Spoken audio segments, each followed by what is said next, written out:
नमस्कार। 4 दिन पहले जब फिल्म आदिपुरुष का टीजर रिलीज हुआ तब से लेके अभी तक चारों तरफ एक हंगामा है, एक शोर है। फिल्म इंडस्ट्री में, चैनल्स में, जर्नलिज्म में, एडवर्टाइजर्स में, संत समाज में चारों तरफ एक शोर है। चारों तरफ डिबेट्स हो रही हैं, चारों तरफ भली बुरी बातें कही जा रही हैं। मेरे पास भी सैकड़ों फोन आए होंगे, सभी चैनल्स से फोन आए, जितने सभी जर्नलिस्ट हैं, बड़े बड़े जर्नलिस्ट, और सभी के फोन आए।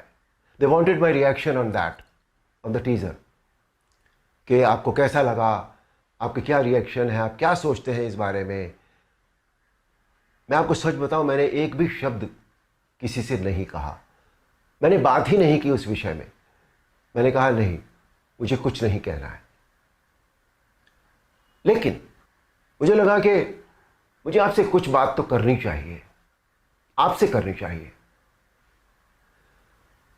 मेरे मन में बहुत सारी बातें बहुत सारे समय से आती रही हैं, और इस हंगामे को लेकर, इस इशू को लेकर मुझे लगा कि शायद ये सही समय है जब मैं अपनी बातें आपके साथ शेयर कर सकूं। दोस्तों, ध्यान से सुनिएगा। रामायण, महाभारत, श्रीमद् भागवत जैसे जितने भी ग्रंथ हैं, शास्त्र हैं, ये हमारी सांस्कृतिक और धार्मिक धरोहर है। यह हमारी संस्कृति है, यह हमारी जड़ है।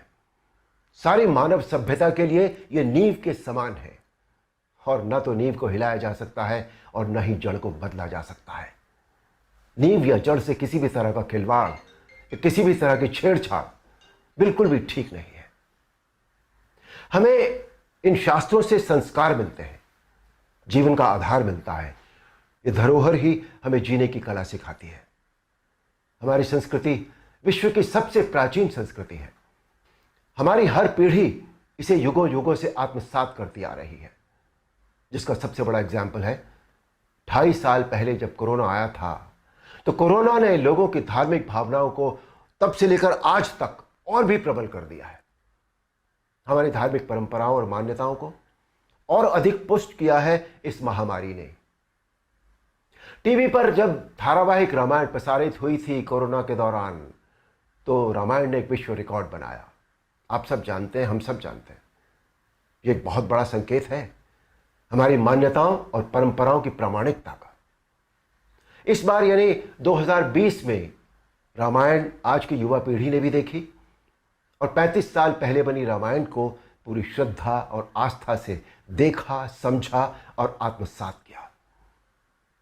आज जो बेहिसाब लोग मुझसे मिलते हैं, उनमें सबसे ज्यादा संख्या टीनेजर्स की होती है। दोस्तों, 500 साल के संघर्ष, अथक प्रयत्न और जद्दोजहद के बाद, न जाने कितना रक्त बहाने के बाद हमें राम मंदिर के पक्ष में निर्णय मिला, और वहां एक भव्य मंदिर का निर्माण हो रहा है, जो 2024 तक पूरा भी हो जाएगा। अप्रिशिएट करने वाली बात यह है कि मंदिर को भव्यता देने के साथ साथ उसकी आत्मा और मौलिकता को ज्यों का त्यों रखकर यह मंदिर बन रहा है। हमें अपनी सभी सांस्कृतिक और धार्मिक धरोहरों और मान्यताओं को जैसी वो है वैसी ही बनाए रखना चाहिए। उनमें किसी भी तरह के बदलाव की न तो जरूरत है, न करना चाहिए, और न ही किसी और को करने देना चाहिए। भला कोई अपनी नींव हिलाता है क्या? कोई अपनी जड़ें बदलता है क्या? हमारी इन धार्मिक सांस्कृतिक मान्यताओं और परंपराओं को किसी भी तरह का कोई नयापन देने की आवश्यकता नहीं है। देखिए, मेरा प्रयास और कर्म तो यही है कि मैं इस जनरेशन को और अगली पीढ़ी को भी वही सिखाऊं, वही बताऊं, वही दिखाऊं जो वास्तव में सत्य है, शाश्वत है और सनातन है। एक बात और सोचने वाली है, किसी और धर्म की परंपरा या मान्यता में जब किसी भी प्रकार का बदलाव या नयापन नहीं किया जाता, तो हमारी सनातन धर्म की मान्यताओं परंपराओं के साथ छेड़छाड़ आखिर क्यों? आजकल ये चलन सा बनता जा रहा है कि सनातन धर्म का मजाक बनाओ। देवी देवताओं के ऑब्जेक्शनेबल पोस्टर बनाओ, अभद्र भाषा में बोलता हुआ दिखाओ। आखिर किसने अधिकार दे दिया कि कोई हमारी धार्मिक आस्था से छेड़छाड़ करे या हमारी भावनाओं को ठेस पहुंचाए? कुछ फिल्म मेकर्स,